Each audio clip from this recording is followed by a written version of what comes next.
Organic farming is steadily increasing. That's good. Pour parler d'agriculture et d'Europe à la jeunesse. Der Klimawandel erfasst immer weitere Teile der Welt. Farmers help us bring nature back and preserve biodiversity. Ceux qui sont dans le rouge s'en sortent quand ils font plus vert. La qualité dans ce pays, elle doit être là pour tous.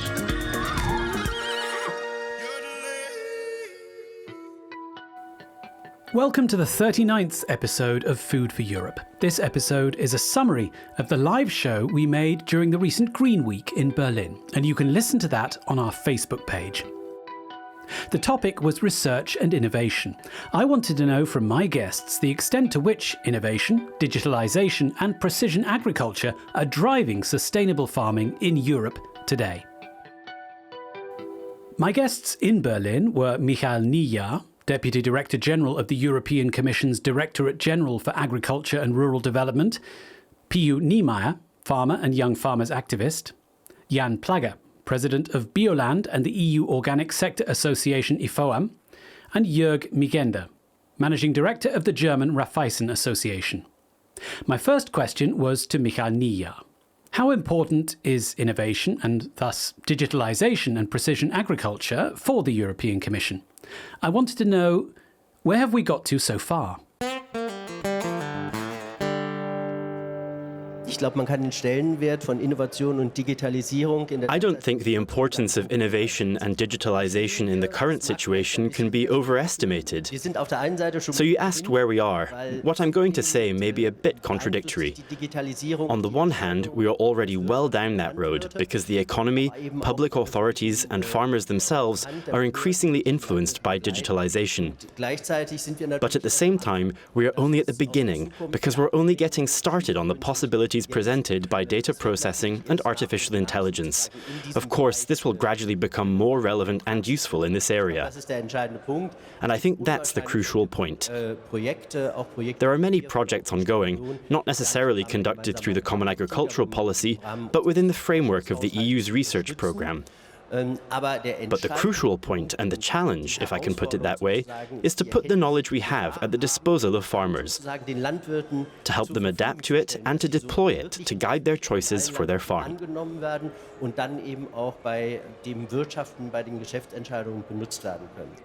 Mr. Migender, let's get into the science a bit more. How extensively has this technology been developed? So two key statements. Digitalisation does not save the world alone. It is just one element of making agriculture more sustainable. Just one. Digitalisation is a broad field, and the question must be, what tools are we talking about? I always like to talk about the tools that in fact help. For example, to apply resources, water, pesticides, fertilisers, organic fertilisers, in more targeted manner. This is not a black and white issue. There are technologies that don't work so well and there are technologies that work wonderfully. But the key message is you have to get out of the labs quickly. You have to go to the farms and try it out. And if that doesn't work, you try something else. Piju Niemeyer, before I ask your opinion on this, I'd like to briefly play you a part of an interview I conducted yesterday with Yannick Zender, Deputy Chairman of the Rhineland-Nassau Region Young Farmers Association. Here's what he says. The uncertainty when it comes to planning is a huge problem for us young farmers. We want to develop the farms, we are passionate about our profession, otherwise we would not have chosen it. But this uncertainty makes it extremely difficult to invest in the long term. Agriculture requires serious investment over a long time frame to be profitable. So this sense of insecurity in the sector is a big problem.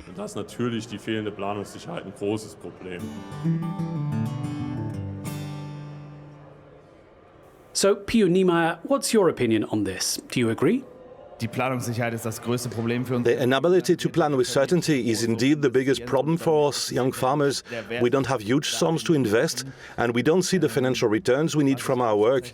It's all very well talking about digitalization, but in many cases we don't even have an adequate mobile network reception that allows us to operate parallel systems. And how should we implement a technology if the conditions it requires are not even available to us? Jörg Migenda, how does the German Raiffeisen Association support farmers? And what are the most important tools you have at your disposal? Well, I think the problem has been just described clearly. The farmer has 1,000 things to do. The limiting factor of a family farm is time. The farmer needs support to make digitalization work for him. For example, the service mechanic needs to be available on Saturday evenings or during sowing, or at harvest time, or everything stops. The idea that you can just call someone at a help desk to get a solution is ridiculous. These machines cost a lot of money. In agriculture, you have to work when the weather permits and when the field is ready to be harvested. And our job is to train and provide the appropriate specialists to be available to give the farmer advice. And this could mean simple advice. In other words, do something about the organic content in the ground before you invest a lot of money in expensive digital tools. Jan Plagge, what's your analysis of that? Is digitalization the solution for organic production in agriculture? Die Digitalisierung kann natürlich nicht die Probleme, die die Klimakrise hervorruft, für die Landwirtschaft und auch nicht für die... Of course, digitalization cannot solve the problems posed to agriculture by the climate crisis and cannot solve problems for society as a whole, but it can be part of the solution. So this must be clearly understood when we talk about technology, regardless of digitalization or other technical possibilities. Und vor allen Dingen auch am besten dem Systemverständnis dienen müssen. They are tools that must serve people and farms. They should not become an end in themselves. That would mean becoming more and more dependent on technology for the decisions I make. This becomes very obvious as soon as something breaks down. In organic farming, I believe more data is collected than in conventional agriculture. Most people don't know that.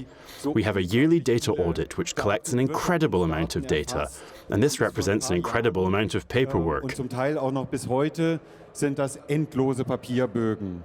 But no farmer alone in his head is able to analyze the organic content of the soil, or its fertility, or the way crops grow in extreme weather conditions.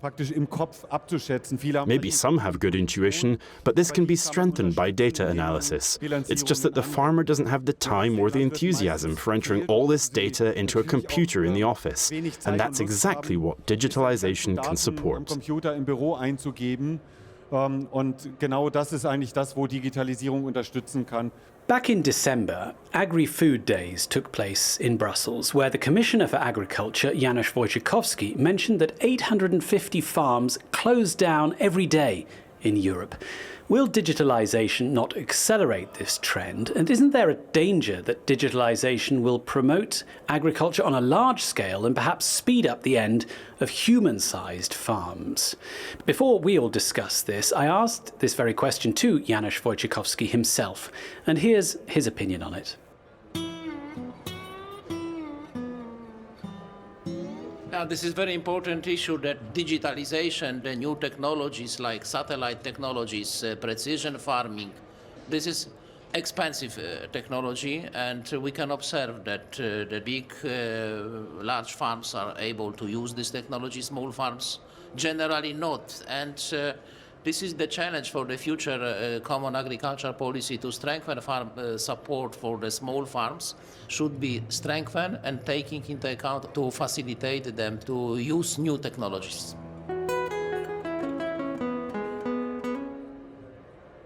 Michal Nia, it's clear that the Commission has an idea of where it wants to go. You're Deputy Director General. What do things look like in reality? How are things evolving? Well, this is of course a very complex story. We heard before about one of the most important issues, which is access to and the quality of the internet in rural areas. And all our member states are working on it, supported by the European Union from different budgets. For example, Germany is using money from the Common Agricultural Policy to bring broadband to rural areas. Other member states do it differently. They take the so-called regional funds or cohesion cohesion funds. But in principle, all 27 member states can develop plans. I think the crucial point, once we have this access, is to make it available to everyone, even smaller farmers. And that needs to be combined with other elements. For example, training and farm advisory services. Germany, for example, has been allocated 200 million euros under the Common Agricultural Policy and has spent it all on farm advisory services. And of course, this reaches mainly smaller operators.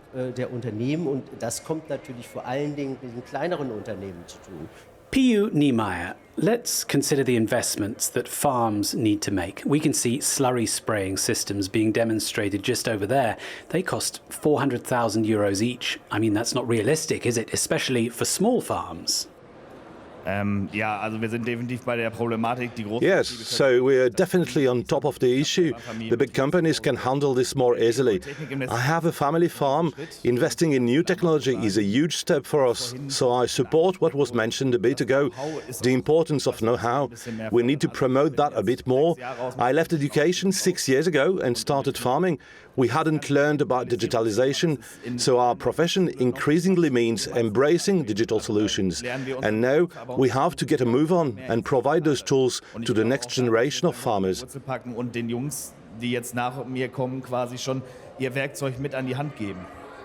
Jan Plagge, president of Bioland. You're also president of IFOAM, which represents organic farming throughout Europe. How do you see the situation elsewhere in Europe? Do the other member states have the same issues as Germany?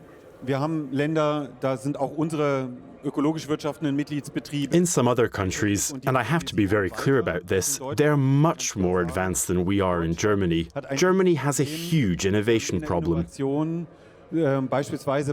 For example, we've really struggled over many years to successfully manage integrated administration and control systems to make them compatible between our federal states. I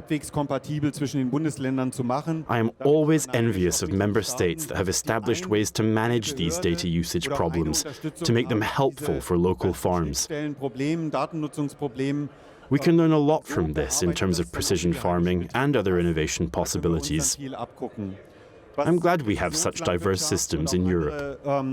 Innovationsmöglichkeiten angeht, können wir wirklich dankbar sein für die Vielfalt in Europa.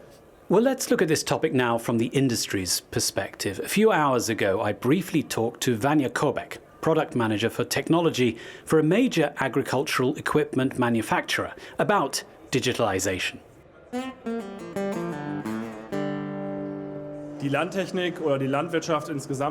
European agriculture is part of a global market, and that, of course, is a challenge for Europe.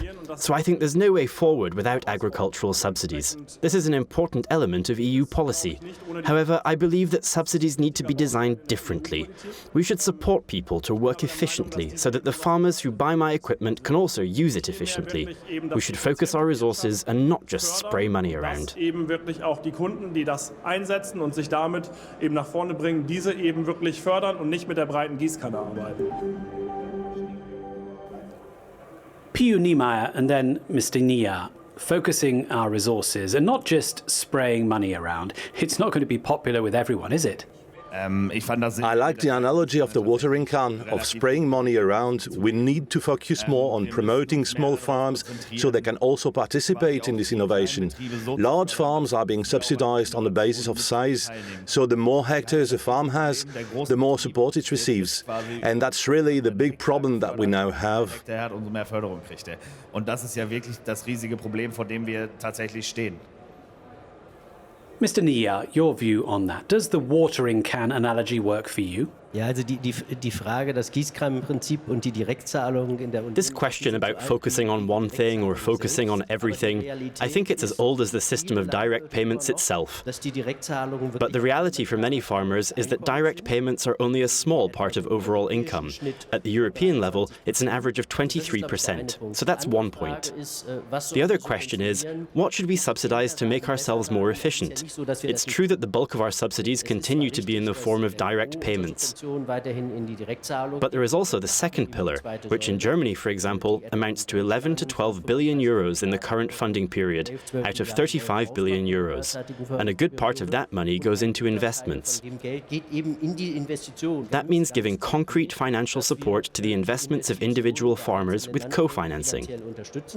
But the truth is that the farmers must always raise at least 50% of the cost themselves. Mr.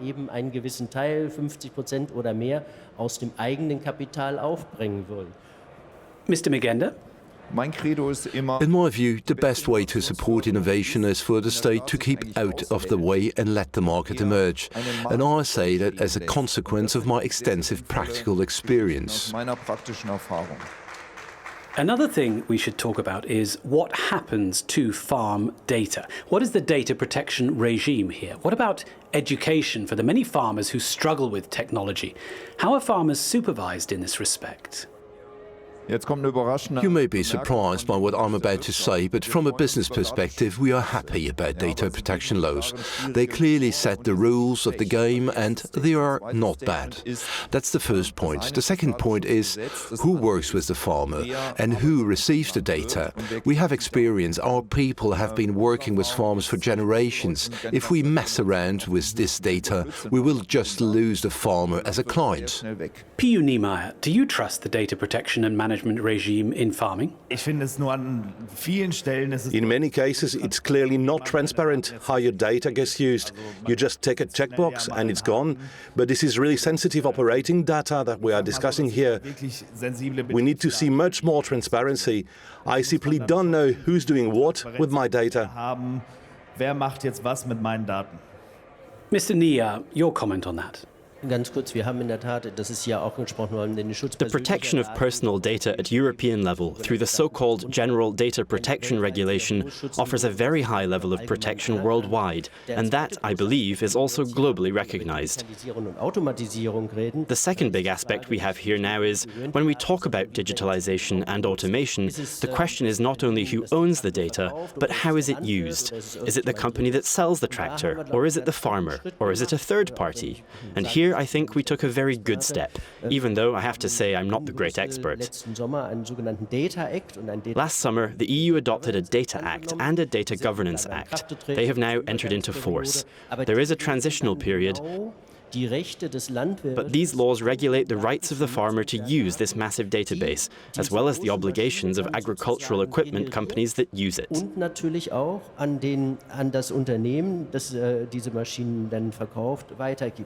Finally, I would like to know briefly from you what the future looks like, where you see digitalization in, say, 10 years. I also asked this question to Janusz Wojciechowski, Commissioner for Agriculture, and this is what he said. The question is what will be the future of the common agricultural policy, but first of all, what will be the budget of the common agricultural policy? Now, we have the more than 300 billion euro for 5 years. From one hand, it is a big amount. From the other hand, this is only 0.4% of the European Union GDP. It is not enough to ensure food security, to ensure the contribution of the agriculture to the environmental climate challenges.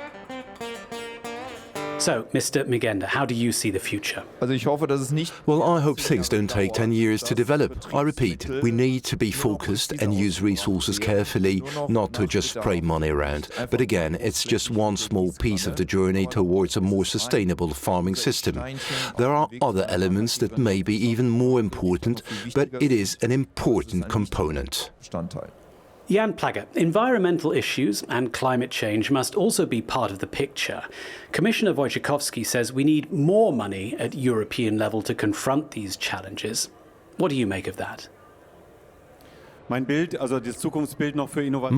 of the future for innovation and digitalization is that we are able to further develop the technical tools of digitalization for European agriculture in such a way that they complement our ecosystems, operating methods, agricultural systems, and nutrient cycles. We started out as organic farmers, not simply to serve a market niche, but above all to understand the interactions and relationships between humans, the environment, animals, and nature better in a way that gives us self-determination and sovereignty. P.U. Niemeyer, how do you see the future? I actually believe that when we look forward to the future, from my perspective as a family farmer, we simply collect all the data we collect, and that farmers can work easily with this data because we now have such a pool of data that our machines produce. Then we need people like the ones in our discussion today, who then almost take us by the hand and say, come on, we can do this with your data now. This is how I see the future of agriculture. Michael Nia, you have the final word. What does the future really look like for you? Wir werden viel Geld auch in der Zukunft. We will need a lot of money in the future. The most important job of farmers is to give us food security. This is a public good. But at the same time, all the other challenges to biodiversity, environmental protection, climate protection must also be addressed. The decision about what agricultural systems we want in Europe is political, and that means smaller farms, organic farms, and family farms as the vast majority. And if we want that, we have to create the political framework to support it. Das nehmen wir als Schlusswort. Well, that concludes this edition of Food for Europe from Berlin, a summary of our live show during Green Week. Thanks to all my guests for their contribution to this podcast, and thanks to you for listening. We hope you'll join us again soon for our next episode, when we'll be presenting a portrait of Belgian agriculture to reflect Belgium's assumption of the presidency of the Council of the EU on the 1st of January. Until then, goodbye and bon appétit. Organic farming is steadily increasing. That's good. Pour parler d'agriculture et d'Europe à la jeunesse. Der Klimawandel erfasst immer weitere Teile der Welt. Farmers help us bring nature back and preserve biodiversity. Ceux qui sont dans le rouge s'en sortent quand ils font plus vert. La qualité dans ce pays, elle doit être là pour tous.